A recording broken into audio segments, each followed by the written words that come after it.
caught up in a strange vortex of energy during a celestial probe. The two astronauts were propelled through the time barrier.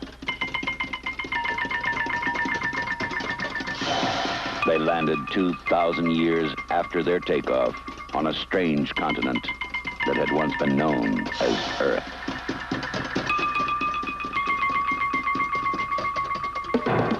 From one of the most successful motion pictures ever made comes an exciting new television series, Planet of the Apes. Planet of the Apes takes place on Earth, but some 2,000 years from now. There's been some sort of cataclysm that's changed the whole complexity of the planet. We find that the whole world is turned upside down, that when civilization regenerated itself, the apes became the dominant members of society. We're creating a world that never existed, so we have plenty of latitude, both in the behavior of people, the society we're creating, the way it looks. The way we see civilization regenerating itself is with the apes, of course, at the top. The center of government is Ape City, where there are just a few humans who work as clerks and servants. Most of the humans live in comparatively rural communities. There are many special and difficult production problems. Foremost is that of the ape makeup. It takes close to 4 weeks to get an ape made up. First, we have to start with a gooey plaster substance and make a mask of the face. Then when that hardens, it's cast to mold. And on that mold, the facial characteristics of the simians are built. We spend somewhere between 3.5 and 4 hours putting these appliances onto the ape characters. The show is going to have a very strong philosophic base. For the Planet of the Apes is a world regenerating itself from our own civilization, mirroring in a strange way what's both good and bad about our own lives. And our two astronauts are going to find themselves in a world where evolution has gone completely haywire. Roddy McDowell, Ron Harper, and James Martin star in Planet of the Apes. The celestial excitement of the silver screen comes to television. As always, the CBS Thursday and Friday night movies will present an impressive lineup of successful motion pictures, including an all-time comedy favorite that sired a successful television series. Check this place out. See what the nurses are like. Oh, Frank, my lips are hot. Oh, You're trying to share this with the rest of us. Frank! Ow!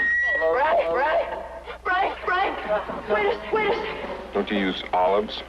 We do have to make certain concessions to the war. We're 3 miles from the front line. I wonder how a degenerated person like that could have reached a position of responsibility in the Army Medical Corps. He was drafted.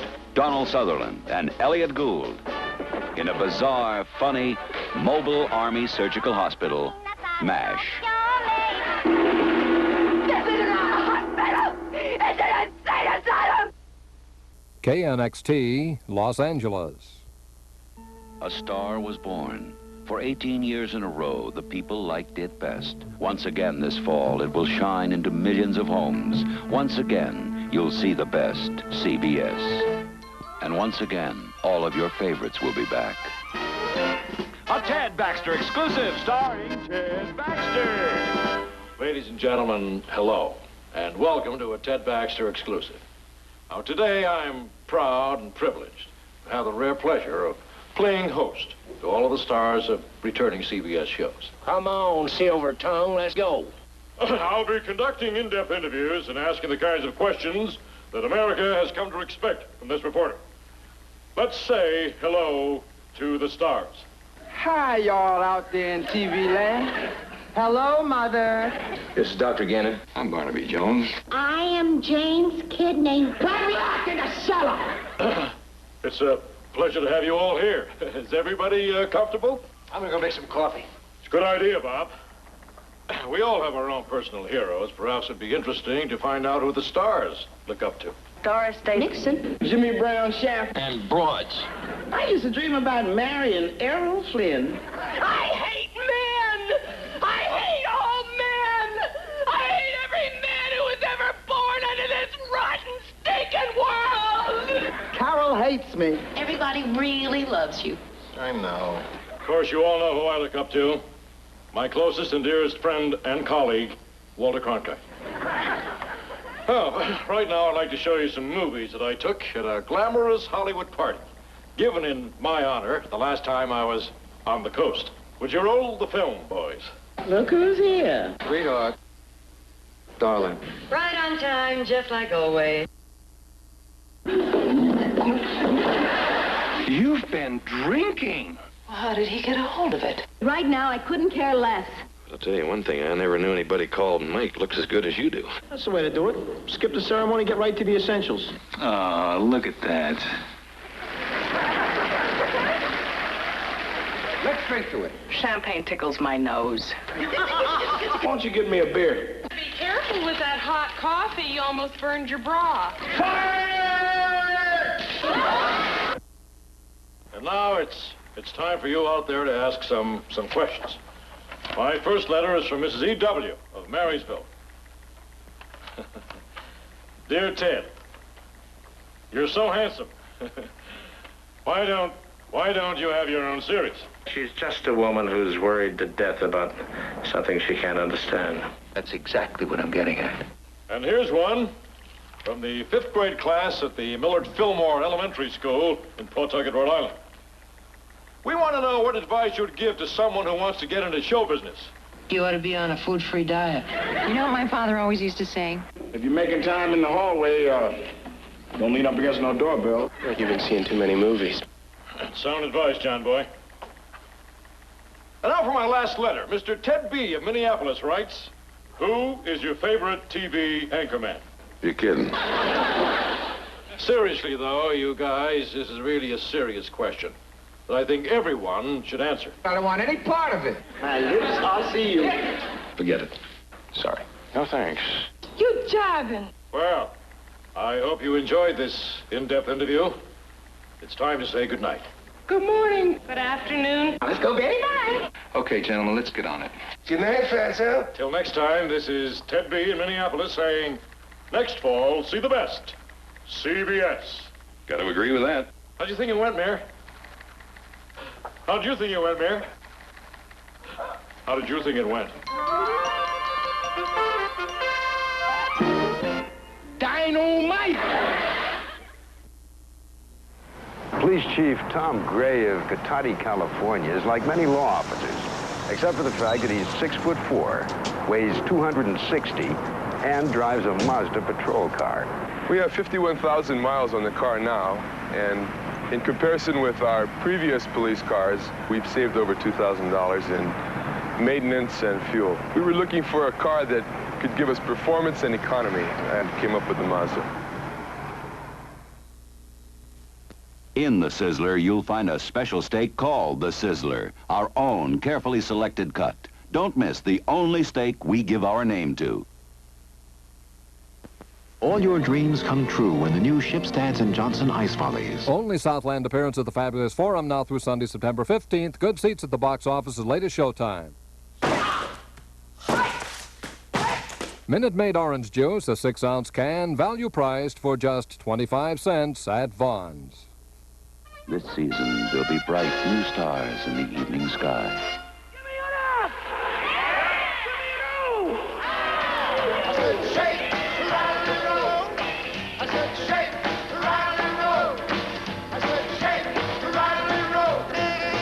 It was a very special kind of time. It was the last period of innocence the country's known. We just finished with a war. We really had nothing to worry about except ourselves, our homes, our 2 cars, our television sets. For those of us who were teenagers, the clothes on our backs. 1 for the money, 2 for the show, 3 to get ready. Now go, cat, go. I suppose in hindsight, it's easy to look back and say, hey, didn't we dress funny then, or didn't we behave peculiarly then? But it wasn't peculiar to us at that time.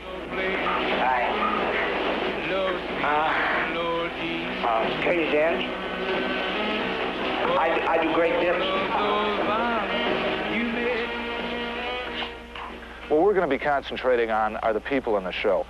People who at that time had a certain set of values which we hope to reflect. All the things you said to me. about respect for myself, for my body. All of a sudden, I'm supposed to do as you say and not as you do. Anita, things are just not that black and white.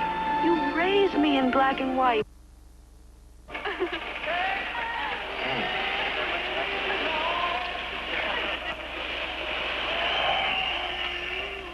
You mad? No. No, I'm not mad. No. You know, I really don't know what I am. You've got me very confused, and I really... The bittersweet memories of growing up. We've all been sons and daughters.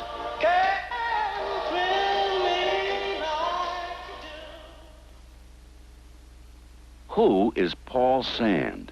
Isn't he one of those guys messed up with Watergate? I don't know. I think he's a hockey player. How the hell do I know? Never heard of the guy. I think he was my sister-in-law's second husband, but I'm really not sure. I don't know. Wasn't he married to Zsa Gabor? Paul Sands, he's an actor. I think I've seen him on Gunsmoke. Who is Paul Sand? Really? You may have seen me on the Carol Burnett show, and well, maybe you didn't. And then I did Story Theater on Broadway. You might have seen that, and but well, anyway, maybe you didn't. And I did some movies. I did Hot Rock, and I did Every Little Crook and Nanny. Now I've got my own show, and since my name is Paul Sand, naturally they're calling it Friends and Lovers. No,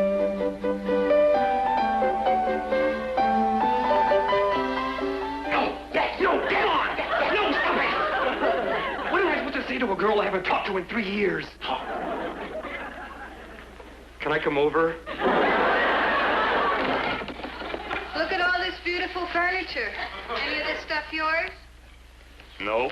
Thank God. Listen, I'm in the kitchen making spaghetti. You want to watch? Terrific. I think I saw pictures of this place once. In House and Swamp. Anyway, but this is really the kind of a part that I can sink my teeth into.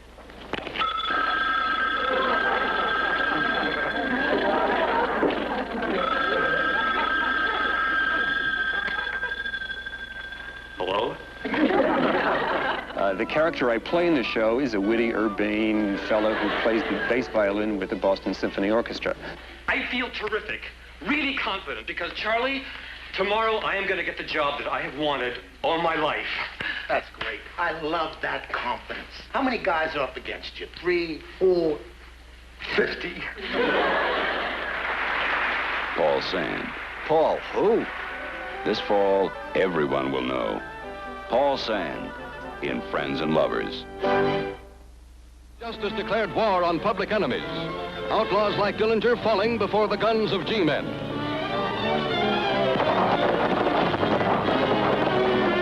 Proof that crime does not pay. The time is the early 30s. The system wasn't working. Banks had no money. The factories were closing down. The farmers were being put off their land. In their rage, they tried to find ways to strike back, and they were helpless. And they started to create folk heroes. And the folk heroes were rather ugly. We come to rob your little bank, folks. Dave Barrett found that the victims of the predators were people like himself, like his family.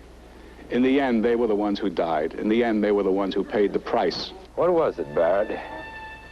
Had courage? $1,000 reward. Hey, you crazy!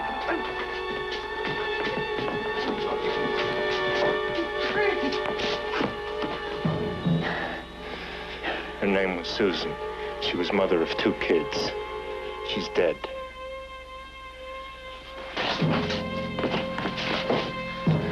That's Paul, her husband. He may die yet. This is Wilcox Barnes. He's lucky. All he lost was some money. See those people? They were near killed. You still don't want to know my reason for doing it, mister. Dave Barrett represents the side of law and order and trying to deal with the realities of those criminal heroes and tracks them down one at a time. He's well equipped for it. He knows how to handle weapons. He has the instincts of a hunter. You're going after them, then? Hunting is something you taught me, Pa. Learn the habits of the animal, read the signs, track, chase, set traps, and deal with it whatever way you have to bring it down. He's a man of few words, a man of the country and a man of action. That also fits the way he detects criminals and the way he tracks them down and the way he pursues his own job. There were very few people who weren't intimidated by the gangsters of the 30s. That's why he takes the job. I guess what he is a hero. The Manhunter. Rhoda, that very funny girl from the Mary Tyler Moore Show, is on her own. When Jim and I were creating Mary's show, it seemed to us we needed somebody to play against her. We wanted somebody big city, aggressive, witty. Just once, I would love to see the man from Glad stuff Mrs. Olson into a giant bag. Rhoda's just, you know, kind of funny. She sees a lot of funny things in life. Will you do it? Will you take care of my darling goldfish? Do I have to flush it down the toilet? There's another woman right now. She's more mature. Not as insecure as she used to be, particularly about men, about herself. I'm going to do it this week skiing. Maybe I'll get mistaken for Ally McGraw. Terminal but cute. Much improved, but still not all the way home. You know, she's still schlepping through life. This garbage is counterfeit. I mean, I have $35 worth of makeup in here, and if I throw this away, I will lose that natural look.